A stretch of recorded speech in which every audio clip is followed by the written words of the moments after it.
घर में बच्चा उत्पन्न होता है, पैदा होता है, तो वो पूरा घर जो है खुशी से झूम उठता है, डीजे लग जाता है, नाचना गाना, इस बात से अनजान कि ये जो बच्चा जन्म लिया है ये मृत्यु को भी प्राप्त होगा। मृत्यु कब आएगी? किसी भी क्षण, कभी भी। बच्चा अभी पैदा हुआ है, अभी मर सकता है, कल मर सकता है, 1 महीने में, 1 साल में, 10 साल में, 20 साल में, 100 साल में, मरना तो है ही। कैसे मरेगा? बहुत सारे कारण है, किसी भी प्रकार से मर सकता है। इन सभी सच्चाइयों को छोड़कर, इनसे मुंह मोड़कर जो लोग केवल आनंद ही आनंद मनाने लगते हैं, उत्सव मनाने लगते हैं, और जैसे ही ऐसी कोई घटना घट जाती है तब उनका क्या हाल होता है? फिर रोना पीटना शुरू हो जाता है, चीखने चिल्लाने लग जाते हैं, अपनी छातियां पीटने लग जाते हैं। तो सीधी सी बात है, जितना आनंद मनाओगे, उस आनंद से जितना चित्त बीमार होगा, तो आनंद के ना रहने पर, दुख आने पर, वो जो चित्त बीमार हुआ है वो प्रतिक्रिया करेगा, इसीलिए रोते पीटते, इसीलिए भगवान बुद्ध आपको क्षमता देते।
बहुत बहुत साधुवाद आदरणीय संचालक महोदय। और आज यहाँ पर आप लोग परित्राण पाठ में उपस्थित हुए हैं। परित्राण का मतलब होता है दुख दूर करना, दुख से रक्षा करना। और हम जानते हैं कि अपने जीवन में हम नाना प्रकार के दुखों को महसूस करते हैं, और उन दुखों से मुक्त होने के लिए हम किसी ना किसी की शरण जरूर जाते हैं। जब हमें कोई बीमारी होती है, दुख तकलीफ होता है, तो डॉक्टर के पास जाते हैं, उसकी शरण जाना पड़ता है। और जब डॉक्टर हमें कहे कि ऑपरेशन करना पड़ेगा, हम कहें नहीं डॉक्टर साहब, हम ऑपरेशन नहीं कराएं। तो जिस बीमारी के लिए हम डॉक्टर के पास गए हैं वो बीमारी ठीक नहीं हो सकती। इसका मतलब ये है, अगर हमें ठीक होना है तो अपने आप को डॉक्टर को समर्पित करना पड़ेगा, सौंपना पड़ेगा। अगर हमने ऐसा कर दिया तो जो जो डॉक्टर कहेगा, जैसे जैसे डॉक्टर कहेगा, वैसा वैसा हम करेंगे, और हमारा दुख जो है वो दूर हो जाएगा। कानूनी जब बीमारी आती है, लड़ाई झगड़ा होता है, जेल हो जाती है, तो वकील के पास जाते हैं। तो इस तरह से नाना प्रकार के दुख हमारे जीवन में आते हैं, और प्रत्येक दुख को दूर करने के लिए किसी ना किसी की शरण जाते हैं। इसी प्रकार से भगवान बुद्ध ने दुख को डिफाइन किया, दुख को समझाया, और समझाते हुए कहा कि जाति भी दुखा, जरा भी दुखा, व्याधि भी दुखा, मरण भी दुखन, शोक परिदेव दो मनस्यु पाया सापी दुख, ये ही विपयोगो दुखो, अपये ही संपयोगो दुख, यम पी छंगने लवती तंपी दुखं, संकितेन पचुपादान खंदापि दुख।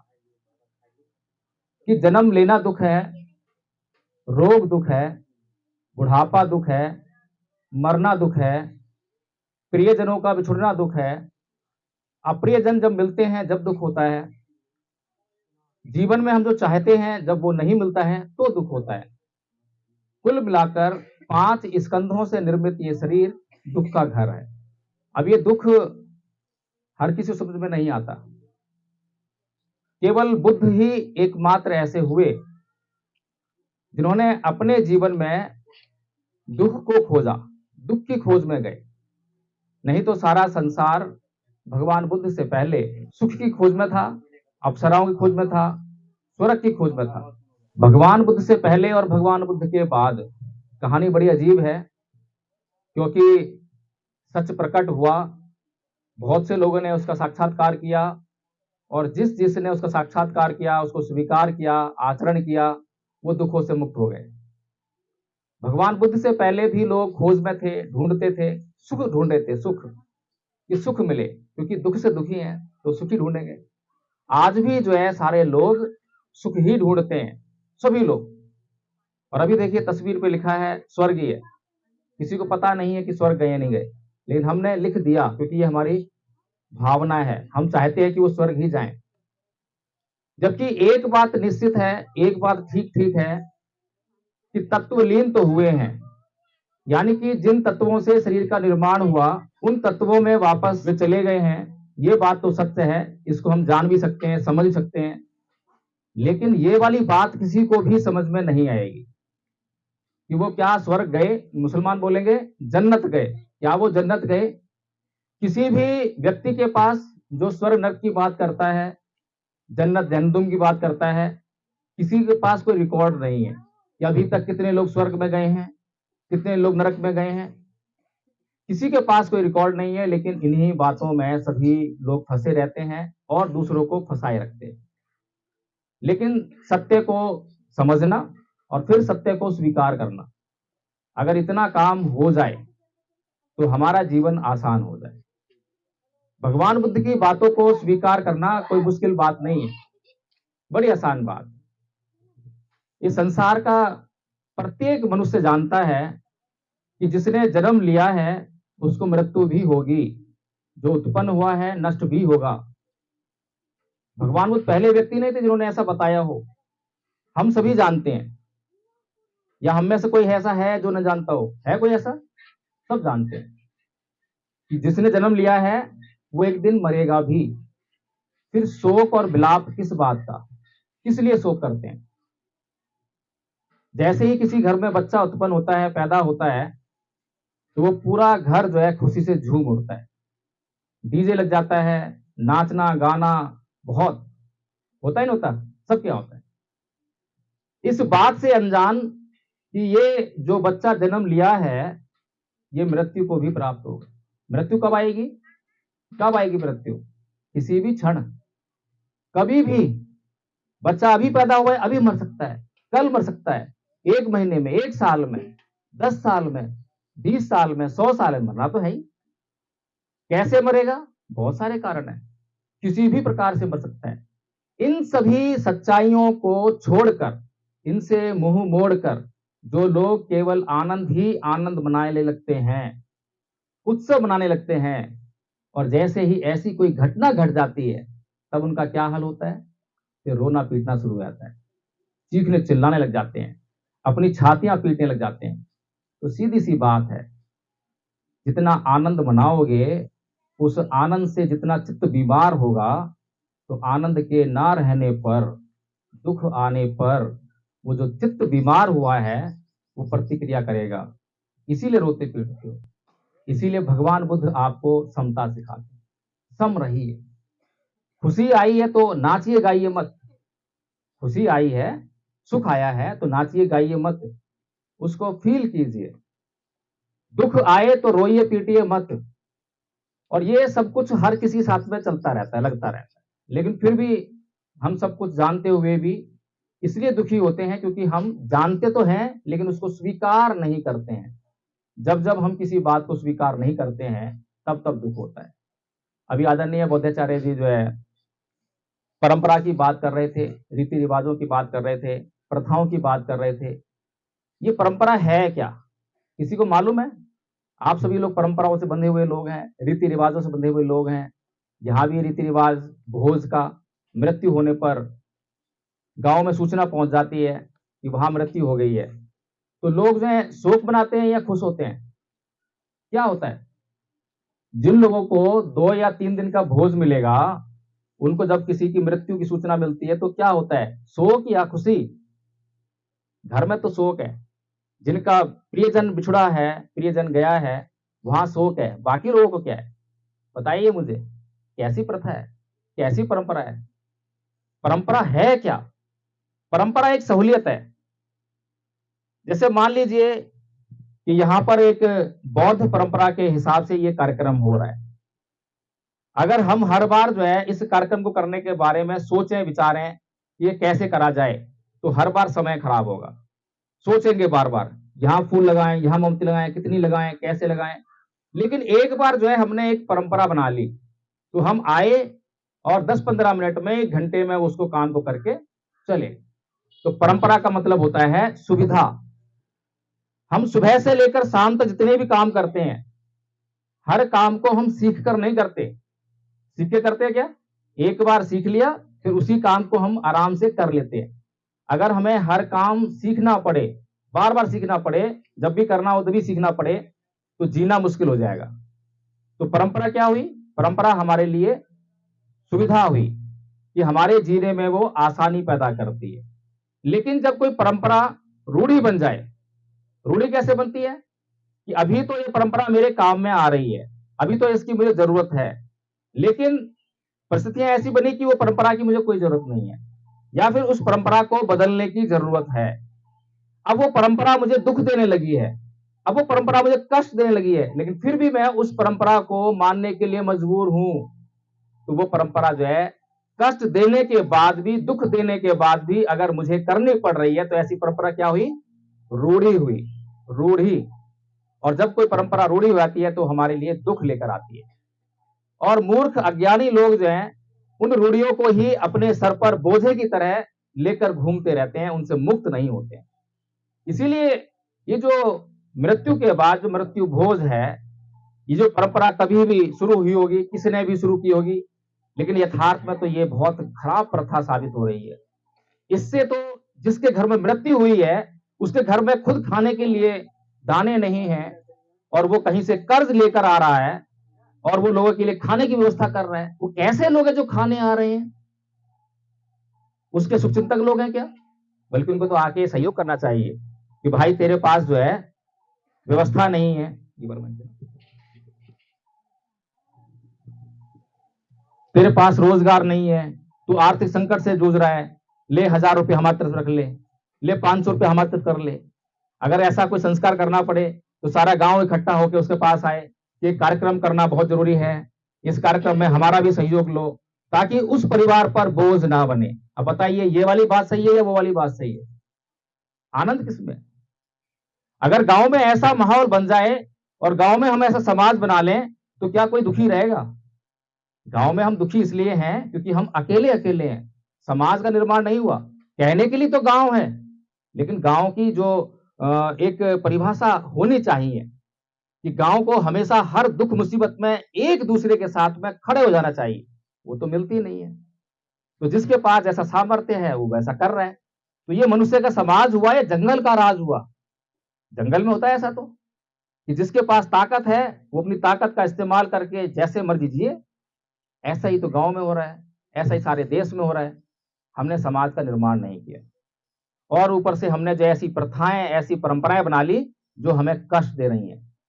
तो इसलिए हमें जो है इन प्रथाओं से, इन कष्टों से मुक्त होना पड़ेगा, क्योंकि भगवान बुद्ध बिल्कुल ठीक ठीक बोलते हैं कि इस जीवन में दुख ही दुख है। जन्म लेना दुख है, मरना दुख है, बीच में रोग होता है तो दुख होता है, बुढ़ापा आता है तो दुख होता है, प्रियजन बिछुड़ते हैं तो दुख होता है, अप्रियजन मिलते हैं तो दुख होता है, जो हम चाहते हैं तब दुख होता है, जो नहीं मिलता तो इसलिए इस दुख से मुक्ति कैसे हो? दुख इसलिए हो रहा है क्योंकि हम सुख ढूंढ रहे हैं, और सुख ढूंढते हैं तो सुख जैसे ही मिलता है उसको क्या करते हैं? जैसे सुख मिलता है क्या करते हैं? भोगने लगते हैं। कैसे भोगते हैं? एक आदमी को शराब पीने में सुख मिलता है, तो सुबह से लेकर शाम तक जो है वो काम करेगा, शाम को झाड़ी आती है 500 रुपए की, 1000 रुपए की, और शाम को जो है जब घर की तरफ बढ़ता है तो रास्ते में एक दुकान मिलती है, सुख के रूप में उसको जो है वहां पर कुछ दिखाई देता है, उसको खरीद लाता है, और वो जो है उसको कंज्यूम कर लेता है, पी लेता है। समझ गए होंगे? शराब पी लेता है। पैसा कमाया था अपने परिवार को चलाने के लिए, और भी जो भूख प्यास है उससे निपटने के लिए, गरीबी से मुक्त होने के लिए, लेकिन जो रास्ते में उसको सुख के रूप में जो मिला, उसको जब पी लिया, तो पीने के बाद क्या होगा? पीने के बाद जो वो गलत सलत करता है तो करते ही करता है, लेकिन पीने के बाद यानी उस सुख को भोगने के बाद फिर से उसके ऊपर दुख आ गया। काहे का दुख आ गया? क्योंकि जो गरीबी दूर करने के लिए पैसा कमाया था, वो पैसा उसने उसमें लगा दिया, और जब वो पैसा खराब हो गया, खत्म हो गया, तो उसका दुख दूर नहीं हो रहा, गरीबी का दुख दूर नहीं हो रहा। इसीलिए जो लोग भगवान बुद्ध के अनुयायी होते हैं, भगवान बुद्ध में विश्वास रखते हैं, उनकी बातों में विश्वास रखते हैं, तो वो सत्य को जरूर पहचानते हैं, सत्य को खोजते हैं। सत्य क्या है? तो सत्य ये है कि अपने जीवन में सुख को मत ढूंढिए। एक विद्यार्थी है, स्कूल में जाता है, कॉलेज जाता है, उसके पास सुख के रूप में आलस आता है, पढ़ने का मन नहीं कर रहा, चलो छोड़ो पढ़ाई, अभी सोने का मन कर रहा है, पढ़ने का मन नहीं कर रहा, अभी खेलने का मन कर रहा है। उसने अपने जीवन में अगर देख लिया कि मेरे जीवन में इससे दुख आने वाला है और इस दुख को दूर करने का केवल एक ही रास्ता है कि मैं जितना हो सके उतना पढ़ाई करूं, नौकरी लेकर आऊं या बिजनेस करूं, तो मैं जो है इस दुख से मुक्त हो जाऊंगा। तो जो लोग उस दुख को दूर करना चाहते हैं, दुख को पहचान लेते हैं, तो उसके लिए बचपन से ही प्रयासरत हो जाते हैं। और जो लोग बचपन से प्रयासरत हो जाते हैं तो उस दुख को दूर कर देते हैं। और जब दुख दूर होता है तो क्या आता है? जीवन में तो केवल दो ही चीजें हैं, दो ही अवस्थाएं हैं, या तो सुख की अवस्था होती है या दुख की होती है, तीसरी कोई अवस्था नहीं है। कोई तीसरी भी है कि बताइए मुझे? या तो दुख है या सुख है। अगर आपने दुख को नष्ट कर दिया तो सुख आने वाला है, और सुख को नष्ट कर दिया तो दुख आने वाला है। तो इसलिए अपने जीवन में हमेशा जागरूक रहना बहुत जरूरी है कि कब मेरे जीवन में क्या हो रहा है, किसकी मुझे आवश्यकता है, किसकी मुझे आवश्यकता नहीं है। मेरे घर में अगर मृत्यु हो गई है या शादी विवाह है, समाज तो पता क्या से क्या कहेगा। मेरे घर में शादी विवाह है तो कहेगा कि अपनी बेटी की तू ऐसे शादी कर, वैसे शादी कर, इतना दहेज दे, तेरी नाक नहीं कटनी चाहिए, तेरा ये नहीं होना चाहिए। अरे कैसी नाक कटती है भाई? कौन नाक कटता है? किससे नाक कटेगी? जो लोग मेरा अच्छा बुरा नहीं सोच सकते हैं, वो मेरे बारे में कुछ भी बोलेंगे, और उनको कोई भी सुनता नहीं है, कोई भी उनको तवज्जो नहीं देता है। क्या मेरी नाक कटेगी? नहीं कटती है। लेकिन अगर उनकी बात को सुनकर मैंने आचरण कर लिया, अपना धन नष्ट कर लिया, तो मैं दुखों में जरूर गिर जाऊंगा। तो इसलिए समझदार व्यक्ति वही जो किसी की भी नहीं सुनता है, सुनता सबकी है, लेकिन समझदारी अपने आप से दिखाता है। वो सोचता है, समझता है, और जो अच्छा होता है, सही होता है, उसी का आचरण करता है। तो इसीलिए एक कहानी सुनाकर मैं अपनी बात को समाप्त करना चाहूंगा। कहानी है एक महिला की, नाम था उसका किस्सा गौतमी। एक बार उसका छोटा सा बेटा था, 4-5 साल का रहा होगा, ऐसे ही झाड़ों में खेल रहा था। आइए बैठिए।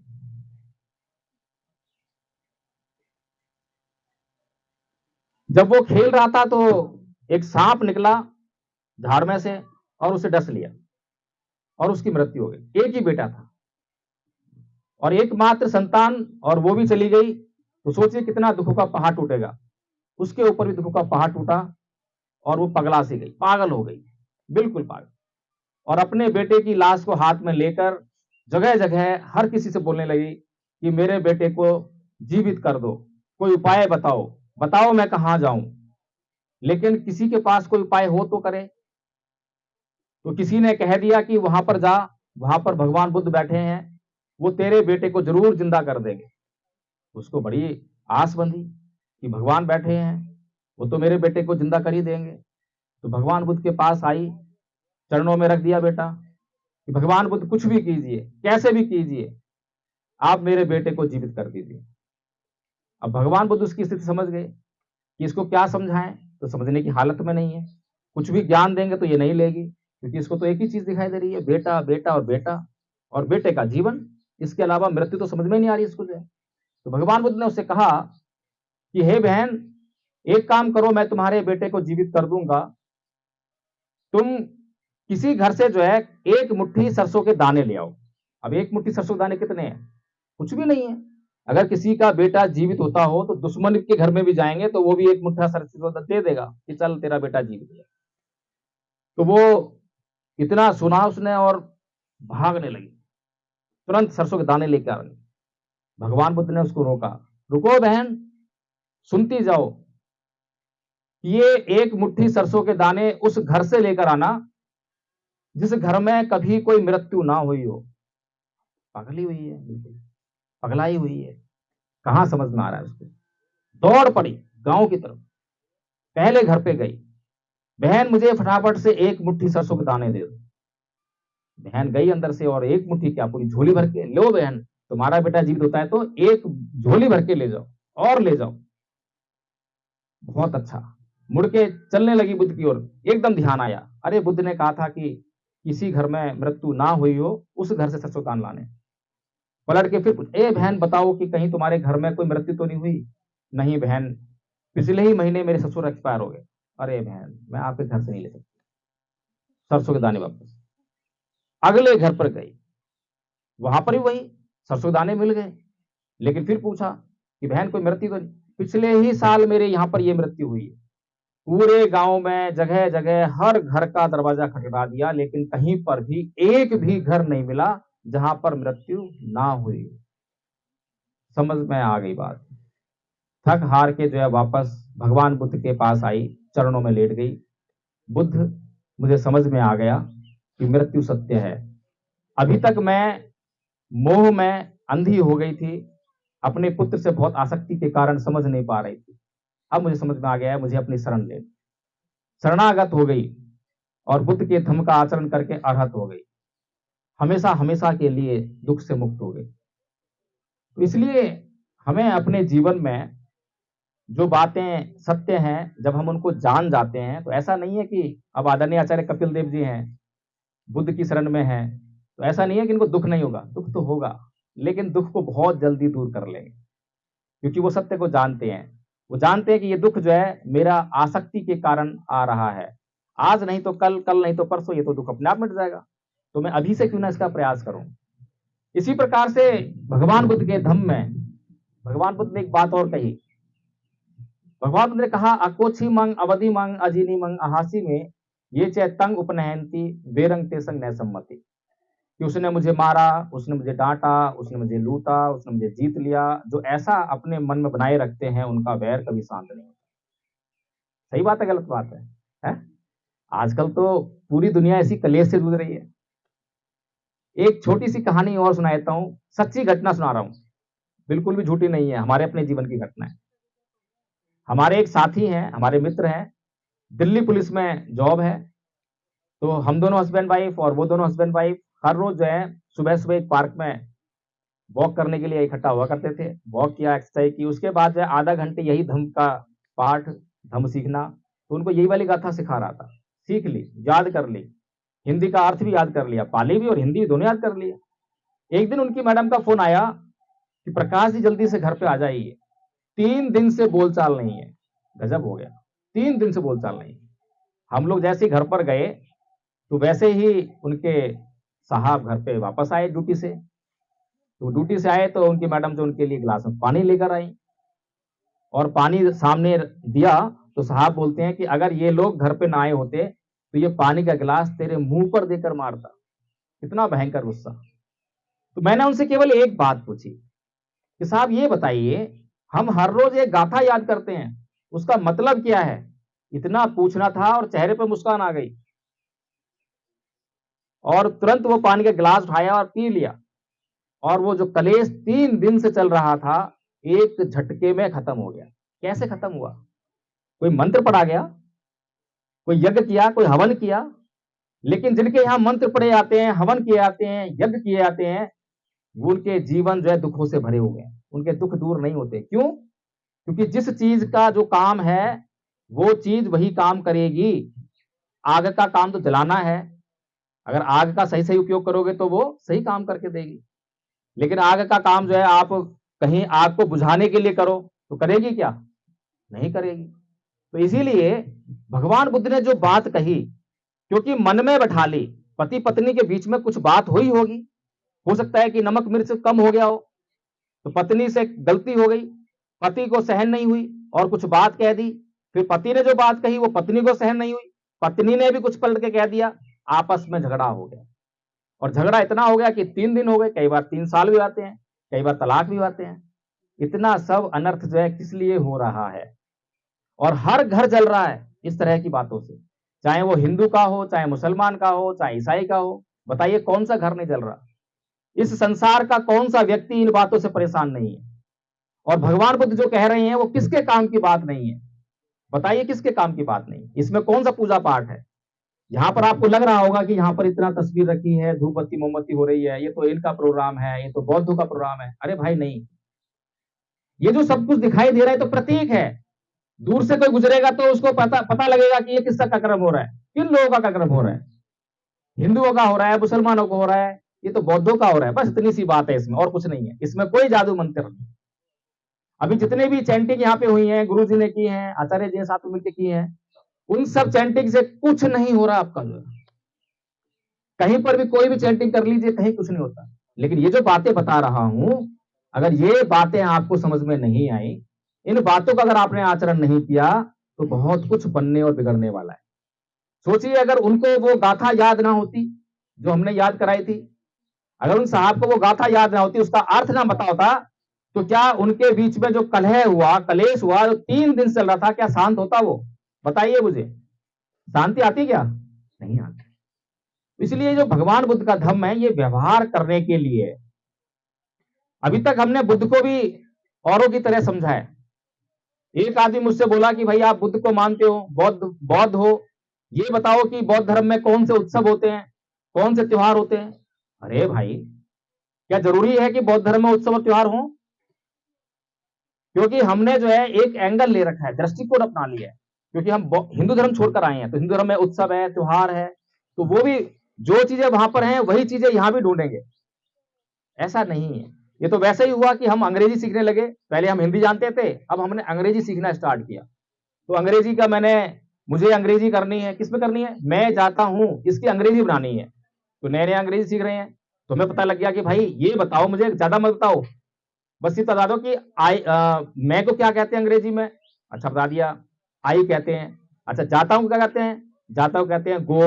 अच्छा, हूं को क्या कहते हैं? एम कहते हैं। ठीक है, तो बन गई अंग्रेजी। क्या बनी अंग्रेजी? आई गो एम, बन गई अंग्रेजी। तो हमने अंग्रेजी कैसे बनाई? हिंदी के जरिए अंग्रेजी बनाने की कोशिश करी, और अंग्रेजी गलत हो गई। जो अंग्रेजी जानते हैं वो समझते हैं इस बात को कि हिंदी की ग्रामर अलग है और अंग्रेजी ग्रामर अलग है। हिंदी को हिंदी के तरीके से समझना पड़ेगा, तब समझ में आएगी। और अंग्रेजी को अंग्रेजी के तरीके समझेंगे तो अंग्रेजी समझ में आने लगेगी। ऐसे ही हिंदू धर्म का अपना अलग तरीका है, उनके यहाँ अलग एक्टिविटीज होती हैं। बौद्ध धर्म का तरीका बिल्कुल अलग है। तो बौद्ध धर्म को जब हम बौद्ध धर्म के तरीके से समझेंगे, उसको उपयोग में लेकर आएंगे, एक एक चीज हर पल काम में लाने वाली है। हमारे पास 5 इंद्रियां हैं। बोर तो नहीं हो रहे आप लोग? हैं? 5 इंद्रियां हैं हमारे पास। कौन कौन सी इंद्रियां हैं? नाक है, कान है, आंख है, जीभ है, त्वचा है, ये इंद्रियां हैं। तो ये इंद्रियां जो हैं हर पल काम करती हैं। क्या काम करती है बताइए? चलिए, इंद्रियां क्या काम करती हैं? आंख है, क्या काम करती है? देखने का। क्या देखती है? दृश्य। दृश्य विषय हो गया, इंद्रिय हो गई आंख। जब आंख विषय के संपर्क में आती है तो वेदना होती है। कैसी वेदना होती है? सुख वेदना, दुख वेदना। दो तरह बताऊंगा, तीसरी बताऊंगा, क्योंकि इसी से काम चल जाएगा। तो सुख वेदना हुई तो क्या हुआ? और देखूं, और देखूं। ऐसा करते होंगे आप लोग, सभी करते हैं। और देखना है। और अगर दृश्य पसंद नहीं आया तो क्या? आंखें बंद, नहीं देखना। ऐसा भी होता है। ऐसे ही हमारी जीभ है। जीभ पर कोई भोजन आया तो सुख वेदना हुई। सुख वेदना होती, क्या हुआ? और चाहिए। खानी थी 2 रोटी, जगह पेट में खाली 2 रोटी की थी, और खा गए हम 4 रोटी। क्या होगा? 2 रोटी एक्स्ट्रा कुछ तो काम करेंगी। कुछ तो तुरंत ही उल्टी, दस्त, कुछ ना कुछ हो जाए, पेट में दर्द हो जाए।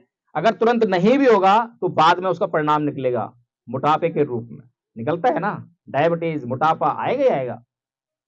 तो बुद्ध ने बताया है कि कोई भी कर्म जो है बिना परिणाम के नहीं जाता, कैसे चला जाएगा।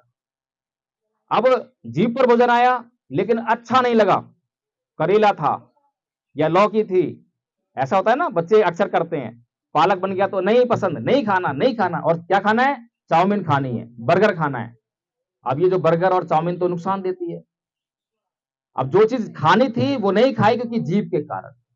जीभ जो है हमारी इंद्री है, विषय के संपर्क में आती है, वेदना करती है। और जैसे ही वेदना हुई, और हम जानकार लोग हैं, हम जान गए कि ये वेदना हो रही है, ये सुखद वेदना है, इससे प्रभावित नहीं होना। ये दुखद वेदना है, इससे प्रभावित नहीं होना। जो आवश्यक है उसको करना है, जितना आवश्यक है करना पड़ेगा। अगर आवश्यक को नहीं करेंगे तो नुकसान होगा।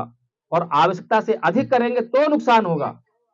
इसीलिए भगवान बुद्ध का धर्म जो है मध्यम मार्ग कहलाता है। कुछ लोग बोलते हैं कि मध्यम मार्ग को पता नहीं किस तरह डिफाइन करते हैं, लेकिन मध्यम मार्ग का मतलब यह है कि कोई भी कार्य करते समय आवश्यकता को सामने रखिए। जब हम आवश्यकता को सामने रखकर कार्य करेंगे तो हमारे परिणाम सुखद आएंगे, दुखद परिणाम हमारे नहीं आएंगे। तो इसीलिए हमें जो है भगवान बुद्ध से बताइए किसी को क्या एलर्जी हो सकती है, और भगवान बुद्ध के धर्म की किसको जरूरत नहीं है। मैं पूरे देश में जा जाके बौद्ध धर्म समझाता हूं, मुझे बड़ा आनंद आता है और बड़ी आसानी समझ में आता है। किसी को कोई कष्ट नहीं हो रहा बौद्ध धर्म समझने में, क्योंकि बौद्ध धर्म सबकी जरूरत है। बौद्ध धर्म में कोई ऐसे रीति रिवाज परंपरा है ही नहीं जो उनके लिए दुखदारी हो और दूसरा उसको ना अपनाए। तुम्हें पूजा नहीं करनी है, मत करो भाई, कोई जरूरत नहीं पूजा करने की। पूजा करने की कोई जरूरत नहीं है। अच्छा, पूजा का मतलब भी क्या निकाल लिया? पूजा का मतलब भी भगवान बुद्ध ने बताया। अभी महामंगल सूत्र का वाचन हुआ था, लेकिन आप लोगों को ध्यान में नहीं आया होगा और उसको हिंदी में नहीं बता पाए क्योंकि समय का अभाव रहता है। तो उसमें क्या बोलते हैं भगवान बुद्ध? असेवना च बालानंग पंडितानंग च सेवना पूजा च पूजनीयानंग एतंग मंगलम उत्तमंग। असेवना च बालानंग मतलब कि मूर्खों की संगति ना करना। अगर कोई व्यक्ति मूर्ख है तो मूर्ख क्यों है? वो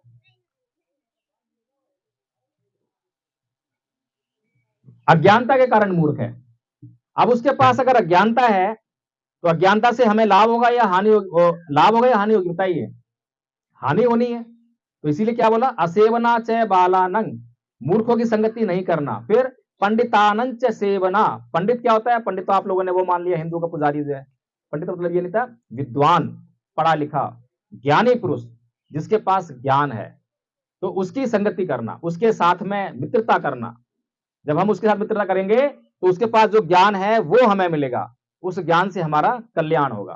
फिर क्या बोला? पूजा चाहे पूजनीयानंग, या पूजनीय व्यक्ति की पूजा करना। अब पूजा कैसे होती है? हम लोगों ने तो यही लगा लिया मोमबत्ती धूपबत्ती, बस यही पूजा होती है। ऐसे नहीं होती है पूजा। पूजा कैसे होती है उदाहरण देके समझाता हूं। हम सभी लोग स्कूल कॉलेज गए होंगे और स्कूल कॉलेज में हमारा टीचर है जो मैथ्स पढ़ाता है। अगर हमने जाके गुरुजी को बोला, ओए गुरुजी इधर आ, ये सवाल समझा, गुरु समझाएंगे क्या? और अगर समझाना पड़ा तो वही सवाल समझाएंगे बस, बाकी नहीं। काम हो गया? नहीं। और अगर हम गुरुजी के पास जाएं, गुरुजी प्रणाम, पैर छुएं, पैर दबाएं, गुरुजी गुरुजी गुरुजी गुरुजी, गुरुजी तो प्रसन्न हो गए। गुरुजी से हमने जो पूछा वो तो बताया ही बताया, और गुरुजी के पास जो नहीं आता था वो भी कहीं से ढूंढ ढांड के बताया, बेटा ये भी कर, बेटा ऐसे करियो, बेटा सुबह जल्दी उठियो। गुरुजी को हमारे बारे में चिंता हो गई, गुरुजी को हमारा कल्याण करने के लिए चिंता हो गई। अब समझ में आया कुछ पूजा का मतलब क्या हुआ? सम्मान करना। जब हम किसी का सम्मान करते हैं तो वो हमारा कल्याण करने में रत हो जाता है, हमारा कल्याण सोचने लगता है। तो अगर हम सभी लोगों का सम्मान करेंगे आपस में तो क्या वो हमारे दुश्मन बनेंगे? और अगर हम किसी का भी अपमान करेंगे तो दुश्मनी तो होगी होगी, फिर वो हमारा फायदा करेगा नुकसान करेगा? भगवान बुद्ध एक एक बात जो है इतनी सटीकता से बताते हैं, समझाते हैं, लेकिन समस्या क्या है? समस्या ये है, जो लोग मूर्ख ही बने रहना चाहते हैं, या जिन लोगों की मूर्खता की दुकान चल पड़ी है, जिन लोगों की मूर्खों के कारण दुकान चल रही है, वो बुद्ध को यहां पर पुनर्जीवित नहीं होने देना चाहते।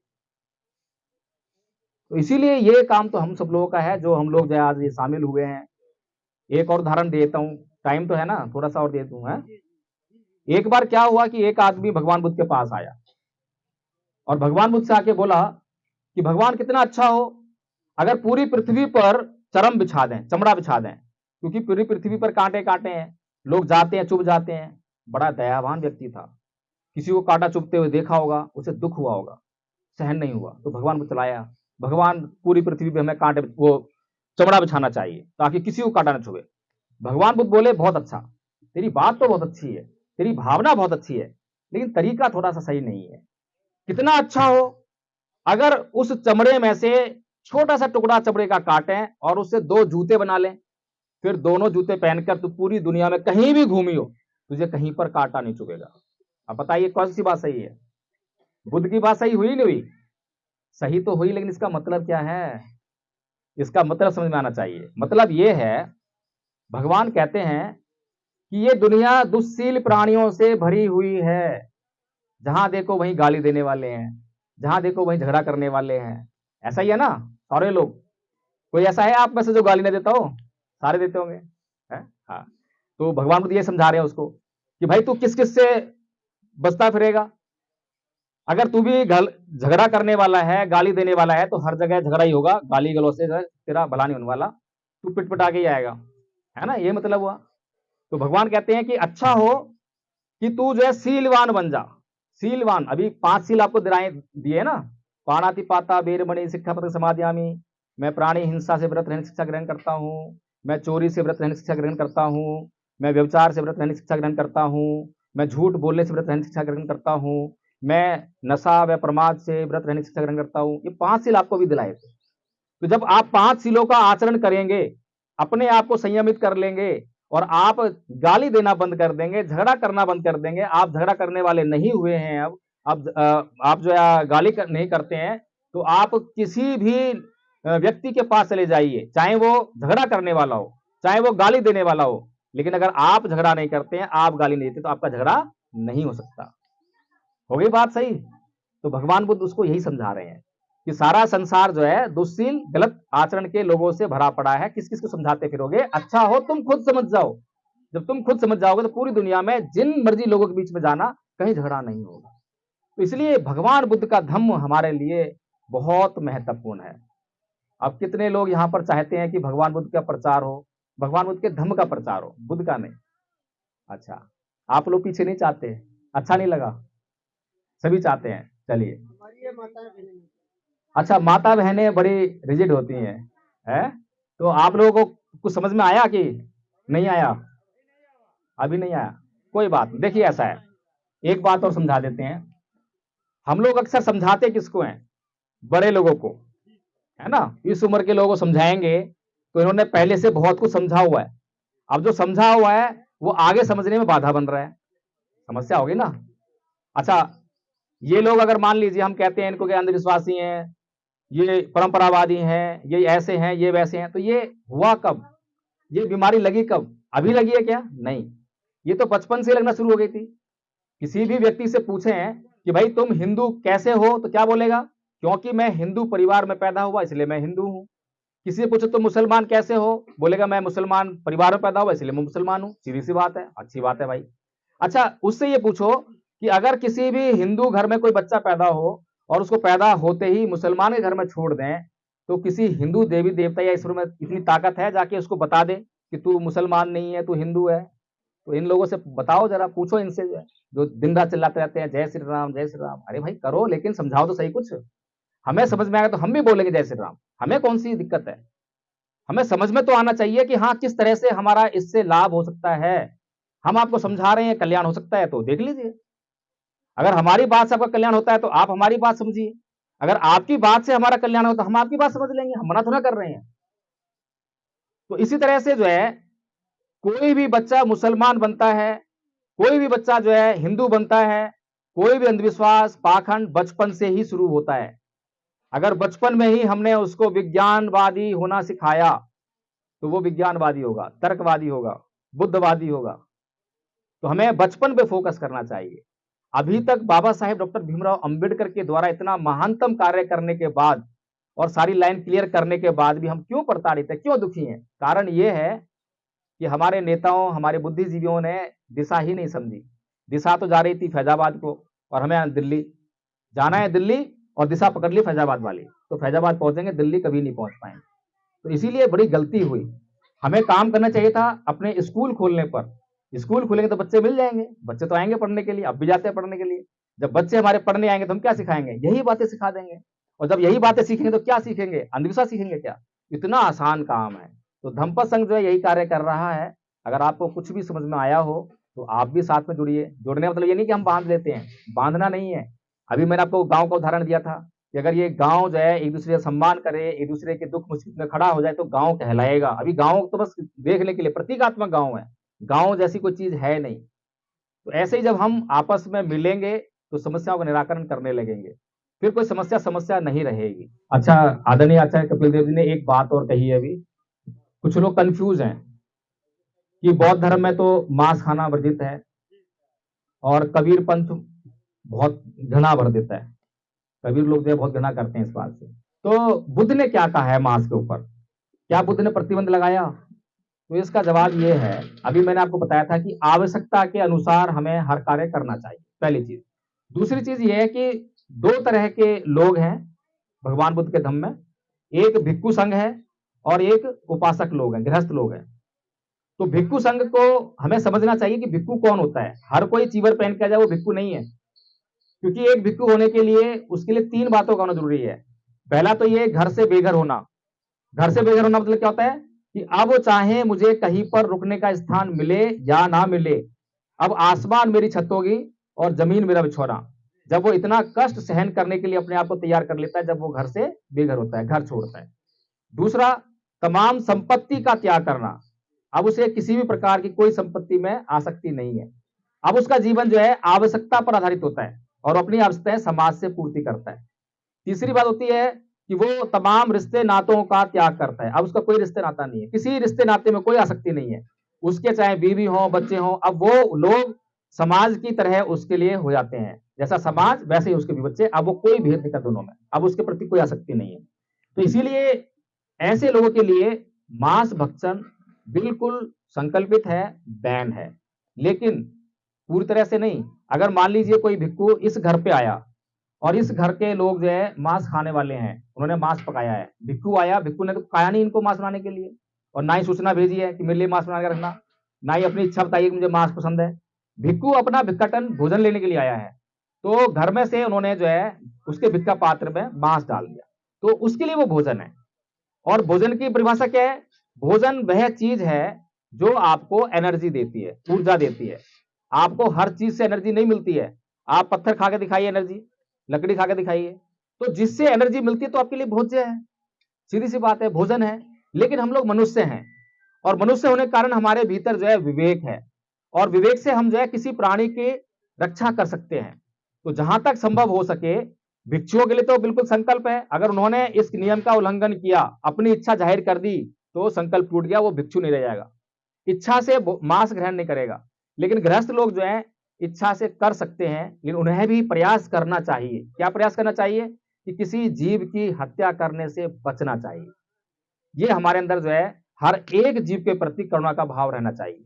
तो इसीलिए मांस भक्षण को लेकर बुद्ध बिल्कुल स्पष्ट हैं। और मांस, कोई व्यक्ति मांस खाता है मान लीजिए, लेकिन वो बहुत गाली गलौज करता है, एक दूसरे झगड़ा झगड़ा करता है, दूसरे संपत्ति को लूटता फिरता है, चोरी करता है। अब बताइए वो आदमी अच्छा हुआ बुरा हुआ? अगर मांस नहीं खाता है और ये सारे गलत काम करता है तो अच्छा हुआ बुरा हुआ? बुरा हुआ ना। और कोई आदमी जो है मांस खाता है लेकिन किसी को गाली नहीं देता, किसी को किसी संपत्ति नहीं लूटता, चोरी नहीं करता है, कोई व्यभिचार नहीं करता है, अब बताइए वो आदमी कैसा है? अच्छा हुआ। तो इसीलिए मांस खाना ना खाना ये तो बहुत बाद की बात है, पहले ये आचरण सुधारिए, अपना आपसी व्यवहार सुधारिए, आपस में तो करुणा मैत्री का व्यवहार कीजिए।